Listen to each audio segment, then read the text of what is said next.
मैं आपके लिए कर दिया। मैं जैसे स्नेक बाइट की फ्री दवाई देता हूँ, पिछले 2003 से आज तक 20 साल से पैसे की लेकिन फ्री दवाई लोगों को सप्लाई करता हूँ, बाट लेना। मैं 25 वाली को लेना पसंद करूंगा क्योंकि कम रेट में मिलेगी, सीधी सी बात है जी। दूध ज्यादा मिलेगा। सुंदरता का क्या करना, सुंदरता हम उसके बच्चे को आगे सुंदरता बना ले। तो पापा जब मैं छोटा था, करीब करीब 4-5 साल का, उस टाइम पे गाना सुनाते थे मेरे को, ना हिंदू बनेगा ना मुसलमान बनेगा, इंसान की औलाद इंसान बनेगा। मेरा ही फिलहाल इंटरेस्ट बिजनेस के अंदर है, भैंस का अच्छा ब्रीडिंग तैयार करके आगे तक लेके जाएं, ताकि जो सिस्टम चला है बोस्टिन वाला उससे अलग होके 30-35-40 लीटर तक आप इसी ब्रीडिंग को आगे बढ़ाए, मुर्रा की भैंस को। मतलब हाँ जी, जब डॉक्टर और किसान का बेटा एक साथ मिलेंगे जब जाके इसके ऊपर 35 से 40 किलो की भैंस जब पशुपालन आगे बढ़ेगा। दोस्तों, मैंने ये सोचा भी नहीं था कि ये वीडियो इस लेवल तक चली जाएगी, लेकिन आज मैं आपको ये बात बता देता हूँ, ये वीडियो एक इतिहास बन चुकी है आज माँ बाप के विचारों को सुन के। और नमस्कार पशुपालक साथियों, मैं प्रवीण भोजी आपके अपने YouTube चैनल प्रवीण मुर्रा फार्म पर आपका स्वागत करता हूं। और आज की वीडियो भाई उमरा गांव से लेके आए हैं, और आप कैमरे के सामने जो देख पा रहे हो सुरजीत मलिक, मैं ये मानता हूं जो भी पशुपालन के जितने भी अच्छे पशुपालक हैं वो तो इनको जानते ही जानते हैं, लेकिन कुछ मेरे पशुपालक साथी, उनका नेचर कैसा है, उनका जीवन कैसा है, वो लाइफ कैसे जीते हैं और कैसे जीनी चाहिए। आपने देखा होगा मैं मलिक साहब से काफ़ी बार मिला हूँ, लेकिन मैंने उनके कभी पशु कवर करने की कोशिश नहीं की। वो कहते हैं जब अपने टाइम से, बिजी टाइम से मैं टाइम निकाल करके उनके पास पहुँचता हूँ और कुछ सीखने के लिए पहुँचता हूँ कि लाइफ एक अलग से कैसे जी जाती है, कैसे अपनी लाइफ को जीना चाहिए। इन छोटी छोटी बातों को मैं इकट्ठी करके उनके पास देता हूँ। जब मैं आर्मी से भी रिटायरमेंट आया था, मैंने आपको बताया था, जब भी मैं मलिक साहब के पास आता रहता था। और आज उसी कड़ी में देखो, हम पशुपालन का काम करते हैं, वो हमारा एक व्यवसाय है, पैसा कमाना या वो करना, ये चीज़ अलग होती है, लेकिन जिंदगी को अपने बुजुर्गों से, अपने से सीनियर से या एक्सपीरियंस वाले आदमियों से सीखना चाहिए। हो सकता है सुरजीत मलिक साहब की बात कोई किसी को अच्छी नहीं लगती हो, किसी के विचार अच्छे नहीं लगते हो, लेकिन मैं आज जो मेरी युवा पीढ़ी है उनको उनसे सीखने को मिलेगा कैसे लाइफ आदमी ने जीनी चाहिए, और कैसे उन्होंने, जहाँ तक मैं जानता हूँ, अपने बचपन को जिया है और अभी जिस पोजीशन पे हैं। तो आप लोगों को इसमें काफ़ी कुछ सीखने को मिलेगा। यकीन करके बोलता हूँ, आप ये वीडियो देखने के बाद आपका बार बार में कमेंट भी आएंगे कि एक बार सुरजीत सर से फिर हमारे को भी मिलाएं, और आपका भी मिलने को दिल करेगा। नमस्कार जी।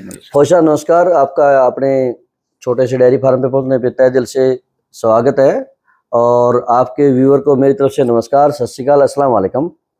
फौज साहब रात के टाइम आए हैं, टाइम थोड़ा गैर टाइम था, इसको बोल देते हैं लेट, हमारे हरियाणा में गैर टाइम बोलते हैं इसको। हाँ जी, हाँ जी। पर फिर भी दिल से अटैचमेंट है, तो फौज साहब आगे तो इनका स्वागत है और हमेशा रहेगा। तो फौज साहब ने टॉपिक अलग पे ही बात कर ली, लाइफ के स्ट्रगल के या लाइफ के ऊपर। हम जितना भी लाइफ को कंजेक्टेड करते हैं, कंजेक्टेड का मतलब उसको बांध देते हैं जी, ऐसे होना चाहिए, ऐसे होना चाहिए, मेरे से नहीं होया तो ये मेरा बेटा करेगा, जब हमारे से नहीं आया तो वो हो सकता है उसकी थिंकिंग ना मिले, वो हमारे वाले काम को आगे बढ़ाना ना चाहता हो। हर इंसान की एक अपनी सोच होती है, बेटे की अलग सोच हो सकती है, बाप की अलग हो सकती है, फैमिली की अलग हो सकती है। मैं मेरी एक वीडियो में बोल चुका पहले से, वो भैंस के बायर के ऊपर वो बात थी कि कुछ लोग झुंड में आते हैं, 4-5 बंदे आते, इकट्ठे हो गए आते हैं, तो वो 4-5 बंदों की कभी भी सोच एक जैसी नहीं हो सकती, इसलिए वो खुद का भी टाइम पास कर रहे हैं और दूसरे का भी टाइम वेस्ट कर रहे हैं। हो सकता है सामने वाले का टाइम कीमती हो। तो उसका एग्जाम्पल क्या दिया था मैंने, वो मेरे फैमिली से दिया था।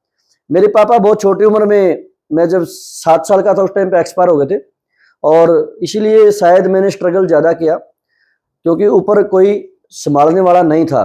भाई थे वो अपनी ज़िंदगी में अपनी मस्ती में चोर थे। तो शॉर्टली मैं आपको बताता हूँ, जब हम 4 भाई बैठ के कभी बाई चांस 4 साल में 5 साल में एक छत के नीचे इकट्ठा बैठ के खाना खाते थे, तो हमारा झगड़ा होकर उठ जाता था। यानी इकट्ठे हम बैठ के खाना नहीं खा सकते थे। वो क्या, वैचारिक तालमेल। और किसी टॉपिक पे बात चल गई, दूसरे ने बात काट देनी, तो विचार सेम ना होना। जब विचार आपके सेम नहीं होंगे तो आप, चाहे पति पत्नी हो, चाहे भाई भाई हो, चाहे बाप बेटा हो, तो वहां पे शांति 100% भंग हो जाएगी और आप कोई अच्छा डिसीजन नहीं ले सकते।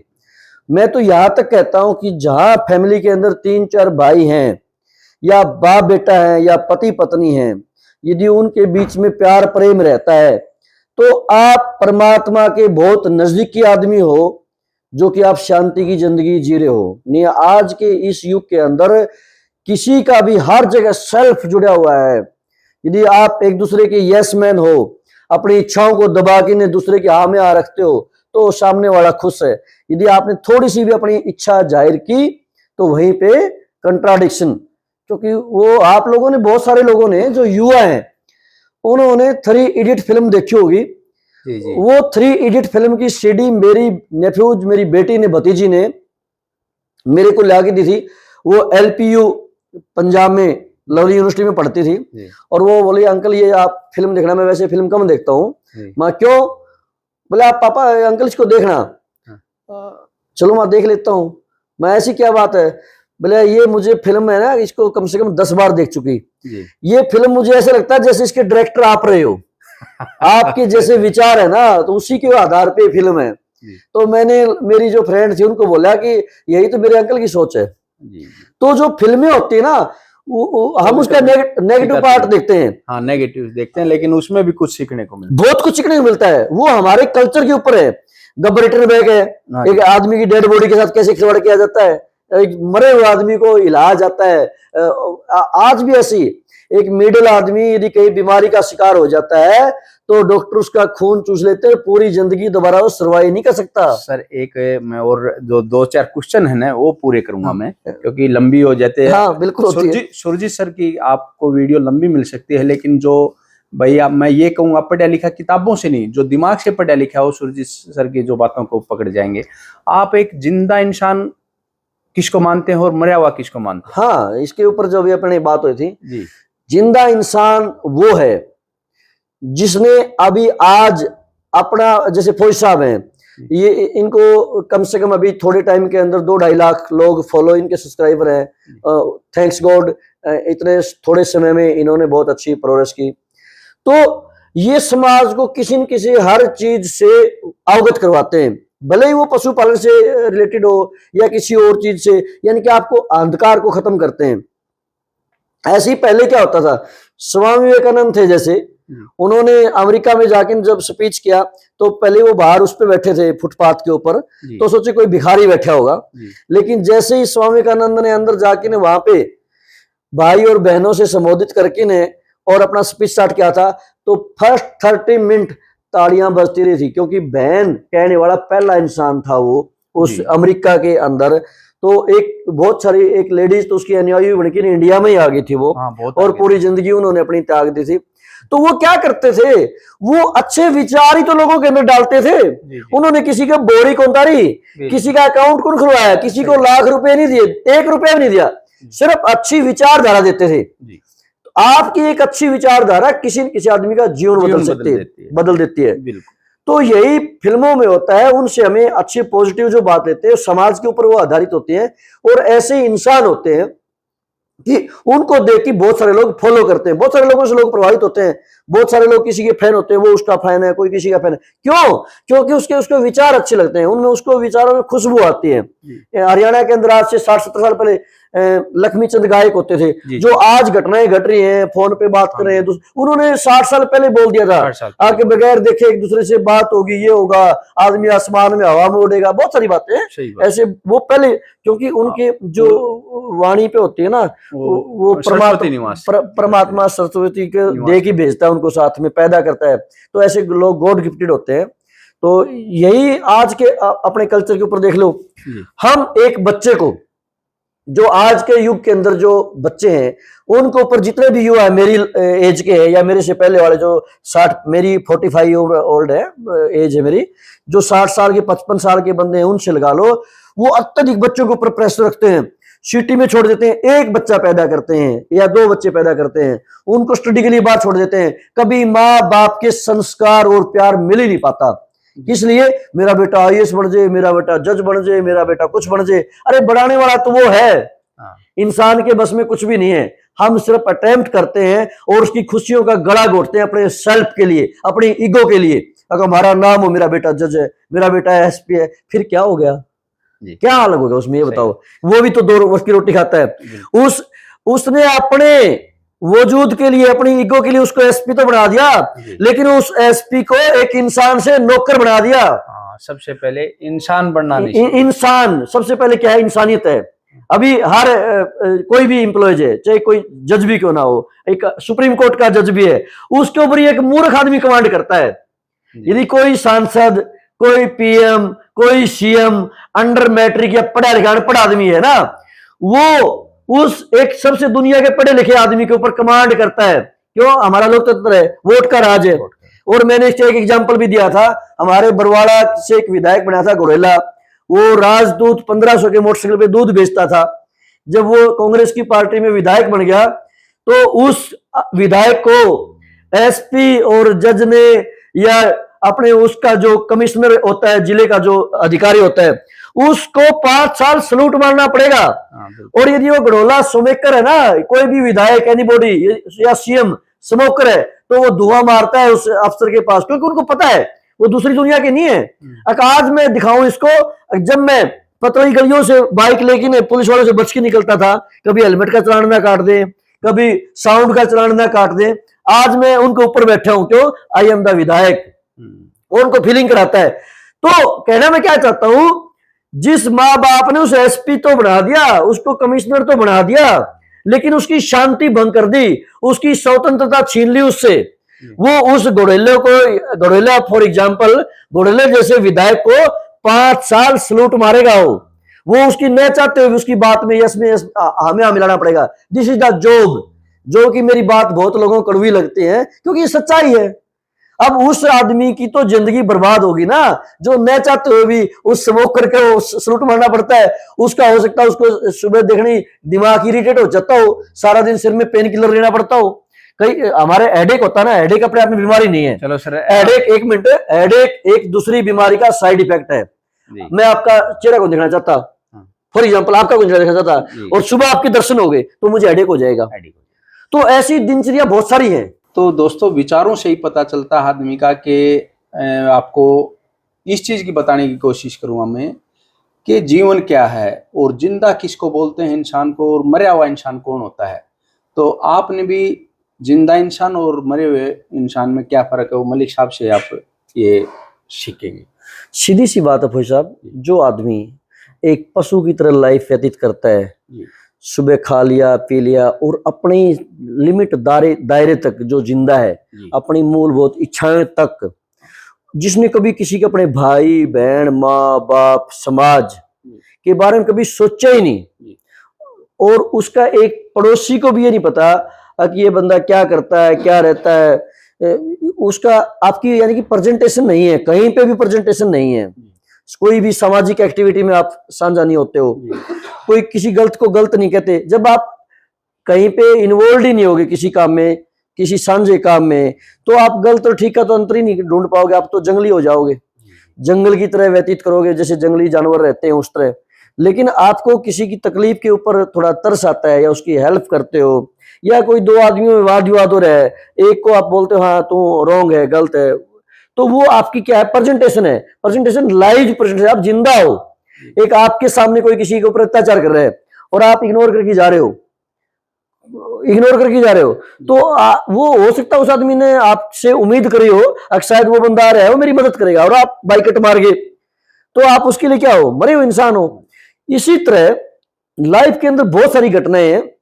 यदि आप जिंदगी में आए और सिर्फ अपने लिए जिए, तो आप नथिंग, कुछ नहीं हो, सिर्फ आप धरती के ऊपर बोझ हो, 70-80 kg की लाश को लेकर ढो रहे हो आप। देखो सर, मैं जहां तक समझ सका हूं, मेरे साथियों को क्लियर करता हूं, मलिक सर ने भी यही बताया, मेरी भी यही धारणा, मरा हुआ इंसान वो है, किसी को किसी की जरूरत है और आप उसके जाके उसकी मदद नहीं कर सकते और आपसे मदद मांगना चाहता है, या उसकी आप घर पे या आपके परिवार पे या भाईचारे पे उसकी आपको जरूरत है और आपके उसमें लेन देन में या भाईचारे में कभी भी समाज में आप पहुंच भी नहीं पाते, तो आप मरे हुए इंसान के ही बराबर हो। तो कहने का मतलब मलिक सर का भी यही है, हमने इंसान के रूप में जन्म लिया है, तो चाहे वो समाज होया, चाहे भाईचारा होया, चाहे पड़ोसी होया, चाहे रास्ते में हमारे को कोई भी इंसान मिल गया, तो उसकी भी जरूरत को पूरी करना हो जिंदा, और हम उसको साइड में करके बाहर निकल जाते हैं, तो वो इंसान मरे हुए की उसमें आता है। बहुत सारे लोग ऐसे होते हैं, एक गांव का एग्जाम्पल लेते हैं, जी। उमरा गांव के अंदर बहुत सारे इंसान ऐसे पैदा होते हैं जिनको गांव के लोग नहीं जानते, गांव के लोग सर, नहीं ये जानते। तो उमरा गांव के नहीं, हर गांव हर में। गांव में जो जितने भी देख हाँ। पा रहे हैं इस वीडियो को, हर गांव में ऐसे लोग, ज्यादा नहीं तो 50-100 लोग हर गांव में मिल जाते हैं, जो खेतों में मकान बन गया या साइड में मकान बन गया या मकान गांव के बीच में होते हुए भी उनको ये पता नहीं होता गली में क्या हो रहा है, या आज कहीं पे पंचायत थी तो उसमें क्या होया, या किसी की शादी ब्याह में कन्यादान डालना, ये डालना, किसी चीज से मैटर नहीं रहता। हाँ, तो वो उसको मैं डिटेलली आपको बताऊं, वो बंदा क्या, हम इंसान इसलिए पैदा होता है कि 2 वक्त की रोटी खाई, अपने बच्चे पैदा करे, या वो लाइव्स रहा और उसका उसी 4 दीवारी के अंदर उसका आखिरी टाइम चला गया, दैट इज नॉट लाइव। वो मरा हुआ इंसान है जिसको किसी आदमी से, समाज से कोई लेना है देना नहीं है, वो मरे हुए के बराबर ही है। आपके लिए तो मरा हुआ ही है, सही बात, मेरे लिए मरा हुआ है। जो गांव में, मेरे गांव में आज से 50 साल पहले कोई बंदा पैदा हो गया, आज तक ना मेरी मुलाकात, ना जान, ना पहचान, ना उससे कोई घाटा, ना कोई बाधा, तो he is the dead man. वो आज मरा या 50 साल पहले मरा या पैदा हुआ ना हुआ, उसका समाज को क्या इफेक्ट हुआ? समाज का इफेक्ट किन से होता है? जो लोग समाज को टॉर्च दिखाते हैं, रोशनी दिखाते हैं, किसी भी प्रकार की अकॉर्डिंग उनकी जो सिचुएशन होती है उसके हिसाब से वो समाज में अग्रणी रहते हैं या अपनी ड्यूटी निभाते हैं, वही लोग लाइव होते हैं। अदरवाइज बाकी जो अपना टाइम पास जो कर रहे हैं वो क्या है, वो इस धरती के ऊपर बोझ है। बहुत बढ़िया सर।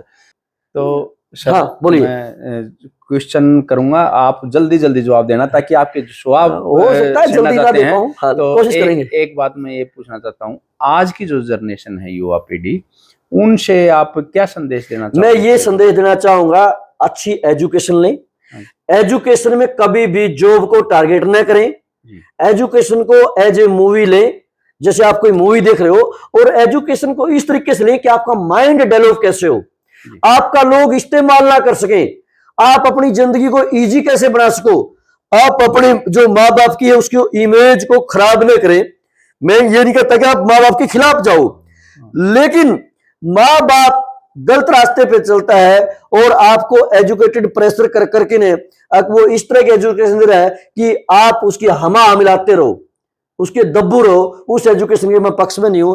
मैंने मेरे बेटे को कभी भी ये नहीं कहा कि आपको पढ़ लिख के एक नौकर बनना है। मैं जब वो 5 साल का था, उसको शाम को सोने से पहले एक ही सॉन्ग सुनाता था, हिंदू ना बनेगा ना मुसलमान बनेगा, इंसान की औलाद है इंसान बनेगा। हर दिन सोने से पहले हम पापा बेटा ये सॉन्ग 10 बार सुनते थे और सो जाते थे। और आपने मेरा बेटा भी 15.5 साल की उम्र में देख भी लिया। बिल्कुल सर, उसकी जो सोच है, कभी भी मैंने उसको प्रेशर नहीं किया आपको पढ़ के ये बनना है वो बनना है, आपको सिर्फ एक इंसान बनना है। तो सर, ये तो आपने बहुत अच्छा उत्तर भी बताया हमारे को कि बच्चों को कैसे शिक्षा लेनी है और कैसे वो अपने माँ बाप की जो उनकी बातों को पूरा कर सकते हैं, और माँ बाप को कैसा अपने औलाद के प्रति और रखना चाहिए, ये भी एक माँ बाप को। कोई भी बच्चा आपका यदि भटक रहा है ना, जैसे बच्चा एक मिट्टी, कच्ची मिट्टी होती है, कच्ची मिट्टी का आप बर्तन कैसे ही बना सकते हो, उसके आप राक्षस भी बना सकते हो और उसकी एक ऐसी मूर्ति बना सकते हो जिसको लोग पूजते हैं। अपने इंडिया में तो मूर्ति पूजन का बड़ा जबरदस्त ट्रेंड है, चिल्लाते रहे लोग, लेकिन फिर भी मूर्ति पूजन, जो स्वामी विवेकानंद खुद मूर्ति पूजा के खिलाफ थे, उन्हीं की मूर्ति की पूजा करते हैं जो कि उस चीज के खिलाफ। उनकी क्या आज आत्मा को शांति मिलती होगी? वो उस चीज के खिलाफ सिर्फ हम उसकी मूर्ति की पूजा करते हैं आज भी। तो माँ बाप को अपने बच्चों की विलिंग देखो, उसकी इच्छा क्या है, वो किस फील्ड में जाना चाहता है, उसको थोड़े पंख लगने दो, उसको उड़ने दो, हमें उड़ने दो, उसके पंखों को कतरो मत। अपने सेल्फ के लिए हो सकता है कि आप, हम कहते हैं ना बच्चे वाले आने वाला फ्यूचर है, अरे फ्यूचर का है काका, तू उसको ऊपर प्रेशर दे देगी, उसको टॉर्चर करने लगा 24 घंटे। कुछ बच्चे तो ऐसे सुसाइड कर जाते हैं, अपने माँ बाप के ऊपर खड़े ना उतर पाए इसलिए सुसाइड। तो आप वो माँ बाप नहीं हो, आप राक्षस हो यदि आपकी वजह से आपका बेटा सुसाइड करता है। तो आपके बच्चों को संस्कार दो, दूसरे की मरहम पट्टी कैसे कर सकते हो, किसी की तकलीफ कैसे कम कर सकते हो, आप वो संस्कार उनको दो। ऑटोमेटिक बनाने वाला तो वो है, हम तो सिर्फ कोशिश कर सकते हैं, एक माध्यम है कोशिश करने का, लेकिन उसको एक अच्छी गाइडेंस दे सकते हैं, प्रेशर नहीं कर सकते उसको। तो एक और सर, आपने बहुत अच्छी बात बताई, इसलिए मैं इतनी दूर से आपके पास ये विचार लेने के लिए आता हूँ कि आपकी एक भी कोई बात सीख करके मेरा जो साथी है, मेरा जो अपने चैनल के माध्यम से जुड़ा हुआ है, कि हर एक टाइम पैसों की वीडियो दिखाना मेरा मकसद नहीं रहता, मेरे इस समाज के लिए भी संदेश देना। और मैं भाई बीच में इंटरव्यू के बीच में ये भी बोलता हूँ, हो सकता है परवीन फौजी का या मलिक सर की कोई बात आप लोगों को पसंद नहीं आई, लेकिन मेरा उद्देश्य ये है कि हमारी अच्छाई को आप सीखना और बुराई अगर कोई बातों में लगे तो छोड़ देना। तो सर दूसरी बात मैं करूँगा, आप हर आदमी टेंशन में आज के टाइम में, चाहे वो बच्चा हो, माँ बाप हो, छोटा हो, बड़ा हो, तो हर आदमी का अलग अलग तरीका होता है अपने विचारों को शांत करने का। वो उसको कैसे मतलब आप तरीका अपनाते हो अपने माइंड को पूरे दिन वर्क करके, या कैसे शांत करने का कैसे? मैं एक तो भाई साहब ज्यादा सोता हूँ। हाँ जी, मैं नींद ज्यादा लेता हूँ। बहुत बढ़िया। मैं सुबह जैसे 9-10 बजे जी। जैसे ही फ्री हो जाता हूँ, कोई बाहर का बंदा ट्रेनिंग के लिए आ रहा है वो अलग बात है, उससे मैं 1 घंटे की परमिशन कई बार ले लेता हूँ, कई बार नहीं लेता। वो बोलता है जी सर आपका तो सोने का टाइम है, मैं 10 बजे से लेकिन 4 बजे तक नॉन स्टॉप उसको बातें करता रहता हूँ। जो भी मेरे पास विजिटर बहुत सारे आज लगाए हैं भाई, इंडिया के हर कोने से आते रहते हैं। दूसरी बात, मैं दुनियादारी की कोई भी बात मेरे दिमाग में नहीं रखता। मैं अपनी 4 दीवारी के अंदर रहता हूँ। XYZ कोई बंदा मेरे पास आता नहीं, क्योंकि विचार नहीं मिलते तो मेरे पास बैठेगा कौन? सीधी सी बात है। फॉर्मेलिटी मेरे पास है नहीं, स्ट्रेट बात करता हूँ, सीधी बात करता हूँ। अगले को अच्छी लगे माड़ी लगे मुझे कुछ नहीं, क्योंकि यदि मैं बनावटी बात करूंगा तो वो मुझे तकलीफ देती है। वो मुझे बार बार टोचर देगी, तेरे को ये बात करने की क्या जरूरत है? जैसे कोई बंदा है, मैं अपने से 10 किलोमीटर आसी है यहाँ, मैं गाड़ी लेके जा रहा हूँ और उसने मेरे से लिफ्ट मांग ली, मैंने लिफ्ट नहीं दी उसको, क्योंकि मुझे उस चेहरे से एलर्जी है वैसे ही, तो उसको बिठा कैसे सकता हूँ मैं? तो वो बंदा बाद में कॉल करता है मेरे पास, अरे भाई साहब मैं खड़ा था वहां पे, आपने मेरे को लिफ्ट नहीं दी, दिखा नहीं। मैं कहता हूँ मेरे जगह कोई और बंदा होता क्या बोलेगा? अब भाई साहब मैंने आपको देखा नहीं। झूठ बोलेगा। झूठ किससे बोल रहा है? उससे अपनी आत्मा से नहीं बोल सकते ना। सबसे आत्मा सो परमात्मा, अपनी आत्मा में परमात्मा निवास करता है। तो हम अपने आप से झूठ नहीं बोल सकते, लोगों को झूठ बोल सकते हैं, चीटिंग कर सकते हैं। तो मैं उसको बोलता हूं मैंने आपको देखा था, लेकिन आपके चेहरे से मुझे एलर्जी है और आप उनसे, मैंने आपको नहीं बिठाया इसलिए यार, यदि आपको बिठाना होता तो मैं गाड़ी रोक के बिठा लेता ना। देखो, तो मैं अपने आप से झूठ नहीं बोल सकता। आप इस बात को समझना मेरे साथियों, मलिक सर ने क्या बताया, हम फॉर्मेलिटी जीवन में ज्यादा करते जा रहे हैं। उस फॉर्मेलिटी का क्या होता है, हमारे ऊपर बोझ पड़ता है। और अगर आप कड़वी बात, हो सकता है कड़वी लगे, सच्चाई बोलते जाओगे तो आप एक दिन एक आपका नजरिया एक ऐसा बन जाएगा, आप सबको पता चल जाएगा भाई ये खरी बात करेगा, और आपकी बातों का बुरा मानना भी बंद कर दें। तो कहीं आपकी बातों में ऐसी बात बताएं, वो ये तो एक नेचर की भी बात होगी, कहीं आपकी बातों में घमंड तो नहीं है? घमंड की वजह से तो ऐसा नहीं करते हो कि मेरे को किसी की जरूरत नहीं है? नहीं, मुझे ऐसा कभी नहीं, मैं कमजोर नहीं हूँ। नहीं, कहीं आपने ये सोच लिया हो? घमंड नहीं सर, मैं कमजोर नहीं हूँ सर। कभी आपने ये सोच लिया हो मेरे पास पैसे की कमी नहीं है, मेरे पास भाईचारे की कमी नहीं है, या मैंने किसी की जरूरत ना, तो मेरे इस वजह से तो ऐसा नहीं करते हो ना। तो मेरे पास बहुत सारा पैसा, मेरे पास बैंक बैलेंस 0 है जी। और बात रही भाईचारे की, मेरे भाई भी मेरे साथ में बहुत अच्छा रिलेशन नहीं है, जो बोल चुका है 4 भाई बैठ सकते। दूसरा, मैं फ्री लाइफ जीता हूँ, फ्री माइंड लाइफ जीता हूँ। मैं एक्सपेक्ट नहीं करता लोगों से। जिस दिन आप एक्सपेक्ट करोगे उसी दिन आप परेशानी का शिकार हो जाओगे। मैं आपके लिए कर दिया, मैं जैसे स्नेक बाइट की फ्री दवाई देता हूँ, पिछले 2003 से आज तक 20 साल से पैसे की लेकिन फ्री दवाई लोगों को सप्लाई करता हूँ, बांटता हूँ। क्या उसके पीछे मेरा लॉजिक क्या है? मेरे 40-50 रुपए में यदि किसी की लाइफ सेव हो जाती है तो इससे बड़ा कोई पुण्य का काम नहीं है। सीधी सी बात है, नेकी कर दरिया में डाल। वो बंदे जब मुझे कोई अनजाने पूछ लेता है पैसे कितने, तो मुझे उस बात का उल्टा गुस्सा आता है। क्या किसी ने तेरे को ये बताया है? अब वो दवाई देता है तो उसने ये भी बताया होगा, कोई पैसे लेता है तो फिर मुझे क्यों पूछ रहे बात? तो मेरी जो विचारधारा थोड़ी सी डिफरेंट है और वो लोगों में एडजस्ट नहीं कर पाती, सूट नहीं करती लोगों को। लोगों को चाहिए कि चिकनी चुपड़ी बात।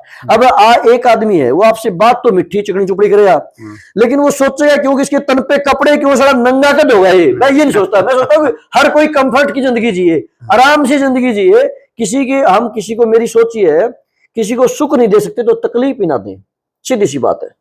बिल्कुल बिल्कुल। तो नहीं, मैं ये कह रहा था सर, शांत सबके लिए अपना तरीका होता है अपने मन को शांत करने का। आप क्या तरीका अपनाते हो? मेरा तरीका ये है कि ज्यादा से ज्यादा मैं नेकी करता हूँ, सीधी सी बात है। नेकी करता हूँ और अपनी अंतरात्मा से कोई भी मैं झूठ नहीं बोलता हूँ, क्योंकि वो झूठ मुझे फिर सोने नहीं देती है। सामने वाला, आपको मैंने कहा 1 मिनट, आप मेरे से मिले कुछ टाइम पहले, सपोज कि आप मेरे से 2018 में 17-16 मिले थे, आप 16-17 में, तो लगभग 8 साल पहले। मेरी सोच क्या है कि मैं फौजी साहब से 8 साल पहले मिला। 8 साल पहले तो मेरी लाइफ चल रही थी ना, और यदि आज फौज साहब के रिलेशन को रखने के लिए मैं झूठ बोलता हूं तो वो झूठ मुझे रात को सोने नहीं देती, इसलिए मैं स्ट्रिक्टली आपके साथ में सच्ची बात बोलूं, वो भले ही आपको कड़वे लगे तो लगे, वो आपका काम है, लेकिन मैं सोने से पहले 5 मिनट पहले कोई भी आदमी अपनी किताब को खोल के देखे ना, हर आदमी को पता होता है कि मैंने आज दिन में क्या क्या गलत काम किए हैं। तो यदि आप उसके ऊपर थोड़ा भी चिंतन करोगे और उसकी कहीं न कहीं भरपाई करोगे, अगर मेरे आज तो होगी आइंदा नहीं करूंगा, तो आपके अंदर ही परमात्मा है। कहीं परमात्मा ढूंढने से नहीं मिलता। अभी हरिद्वार अपने गंगा जी के ऊपर इतना गंद फैला रखा है, सरकार उसने उसका मुद्दा बना दिया कि हम इसको सफाई करेंगे सफाई। अरे उसको गंदा ही क्यों करते हो? यदि आपने पाप किए नहीं तो धोने की जरूरत ही को नहीं। सही बात, सही बात।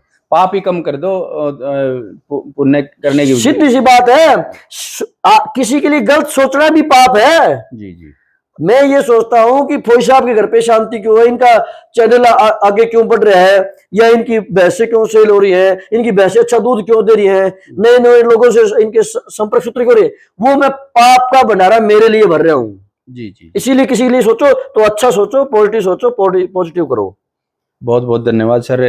दोस्तों, आपने इन विचारों को सुना मलिक सर को, और मैं आज जो उनके बेटे हैं, मात्र 15 साल की एज है, मैंने आपको वीडियो के बीच में बताया, मैं कभी छोटा या बड़ा नहीं देखता। सिखलाई छोटे से भी ली जा सकती है, विचार बड़ों से भी लिए जा सकते हैं। बड़े बोलते हैं ना, बुजुर्ग बोलते थे, बड़े बड़े पीपल भी होते हैं, तो छोटे बच्चे के भी हमारे को विचार मिल सकते हैं। और मेरा प्रयास ये रहता है, जिंदगी को इसको मत बनाओ। अभी पशुपालक साथी जुड़े हुए हैं तो मैं उनको ये बोलूंगा कि मैच लेना, मैच बेचना, दूध निकाल दिया, उधर बांध दी, उधर बेच दिया, यही एक जीवन नहीं है।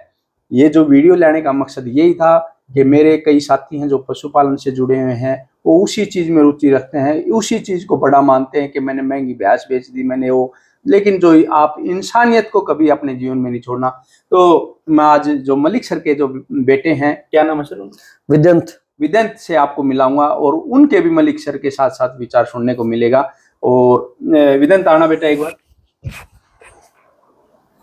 सभी परवीन मुरा डेयरी फार्म देखने वाले साथियों को मेरी तरफ से नमस्कार, सत श्री अकाल, अस्सलाम वालेकुम। सभी को मेरी तरफ से नमस्कार। अंकल जी का बहुत तहे दिल से स्वागत हमारे इधर फार्म, छोटे से डेयरी फार्म पे पहुंचने पर। बहुत ही खुश होते हैं जब मिलते हैं अंकल जी से, या फिर और ये भैंस लेना ना लेना अलग बातें होती हैं, लेकिन परमात्मा का रूप होता है जो गेस्ट घर पे आता है। कुछ लोग तो पानी भी पिला के खुश नहीं होते। बेटा, मैं बात को आगे ले जाऊं उससे पहले आपने बोला भाई शस्त्री का अस्सलाम वालेकुम। अस्सलाम वालेकुम। तो आपने इस छोटी उम्र में अस्सलाम वालेकुम भी बोला और सत श्री अकाल भी बोला, राम राम भी बोला, ये क्या? ये सारी मेरे पापा जी की देन है, उनकी सारी जो आप परवरिश कह सकते हो। पापा जब मैं छोटा था, करीब 4-5 साल का, उस टाइम पे गाना सुनाते थे मेरे को, ना हिंदू बनेगा ना मुसलमान बनेगा, इंसान की औलाद इंसान बनेगा। देखा दोस्तों, मैं यही इस बच्चे से कहना चाहता था। मैं देखो सेना में नौकरी करी है, हमारे को सेना में ये एक ही चीज सिखाया जाता, हमारा एक धर्म है, एक ही भाईचारा है, न कोई जाति है न कोई और। अगर ओरिजिनल बात करें तो हम एक सच्चे हिंदुस्तानी हैं, और उसी का परिचय आज मैंने, अगर पहली बार कोई मिला है तो मैंने मलिक सर के घर पे मिला है, वो भी एक मात्र 15 साल के बच्चे में। आपको बोलता होगा जो शस्त्रीकाल है, जो सरदार जी भाई करते हैं, उनके लिए ये, जैसे हम राम राम का प्रयोग करते हैं, मुस्लिम भाई हम सलाम वालेकुम बोलते हैं, तो सलाम वालेकुम वालेकुम सलाम बोलते हैं, उनका अर्थ भी समझते हो? हाँ समझते हैं। वो राम राम कहते हैं जैसे अपने, उनको एक किस्म से आदर सम्मान देना होता है। मुसलमान आदमी को भी हर एक जात पात को आदर सम्मान दे के चलो बराबर। तो मेरा दोस्तों, अगर इस बच्चे की तरह मेरा पूरा हिंदुस्तान ये विचारों के साथ जिएगा तो मेरा भारत वो दिन दूर नहीं है जो हम बोलते हैं ना, सर्वश्रेष्ठ भारत बनेगा, विश्व गुरु बनेगा। तो इन जैसे जो बच्चे हैं वो अपने दिमाग में ऐसी ही बातें लेकर के अपने दिमाग में लाएंगे, तो जब भी मेरा देश आगे बढ़ेगा। तो मैं सभी अपने प्रवीण मुरा फार्म चैनल की तरफ से आप लोगों का हाथ जोड़ के ये प्रार्थना करता हूँ कि मेरे जो देश के बच्चे हैं वो भी इन विचारों से जिए। तो अनिल भाई, और क्या कहना चाहोगे आप अपनी उम्र के बच्चों के लिए? अपनी उम्र के बच्चों को लिए कहना चाहूंगा कि आजकल जो बच्चे ग्रुप में बैठते हैं, ये ओका पी लिए, ये बकवासबाजी कर ले, उससे ज्यादा अपने माँ बाप के साथ टाइम जितना हो सके उतना व्यतीत करें, और पढ़ाई पे ध्यान दें खुद के ऊपर, और एक अच्छी लाइफ जीने के बारे में सीखें, ना कि ज्यादा किताबी कीड़ा बन के उसके बारे में पागल हो। बहुत बढ़िया।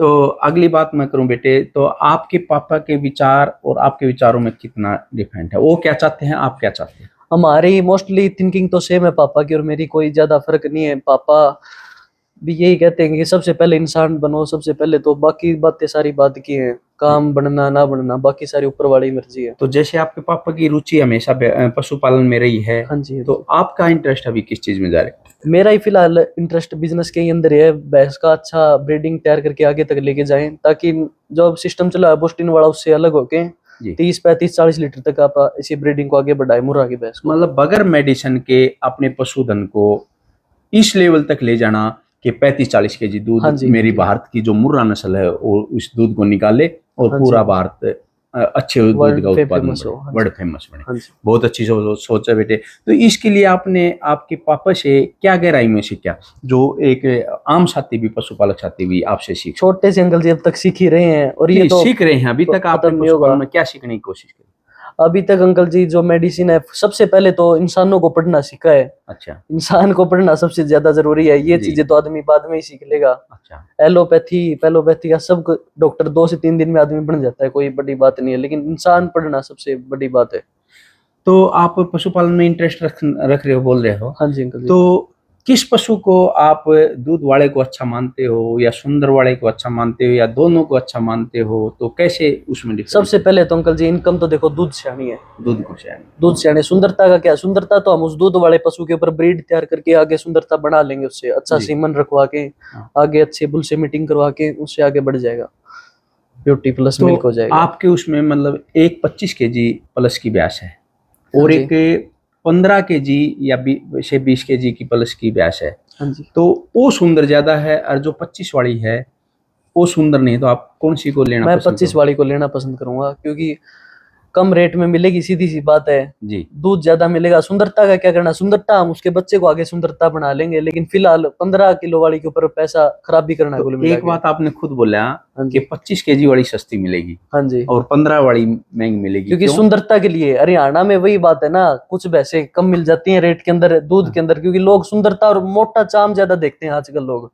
देखो पशुपालक साथियों, आपने एक जो अपना नाम क्या बताना? विद्यंत मलिक। विद्यंत मलिक से आपने ये सीखने को भी मिल सकता। देखो छोटी उम्र में क्या आप सीख चुके होगे। हमारा ध्यान कहाँ पर रहता है? सुंदरता, गोल सींग है, अच्छी है भाई, ये दूध की तरफ भी नहीं जाते कितने, और उसके रेट इतने बढ़ा देते हैं। आपने विचारों को सुना।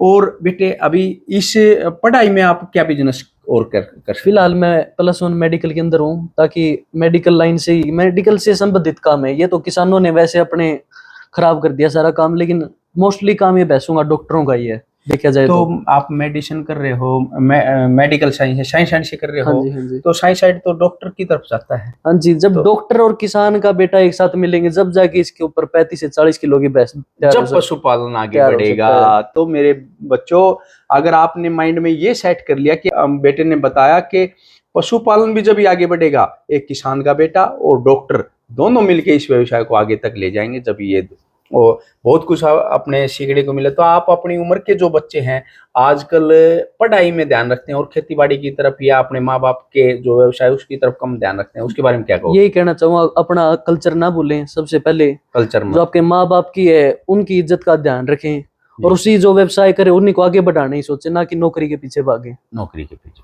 हाँ जी। बहुत बढ़िया। तो आप अपने पिताजी जो कई बार धमकाते भी होंगे आपको, हाँ जी। हाँ जी। तो डांट भी मारते होंगे। हाँ जी। हाँ जी। हो सकता है कभी पिटाई भी करी हो, नहीं करी हो, पिटाई उसका की पता भी की नहीं।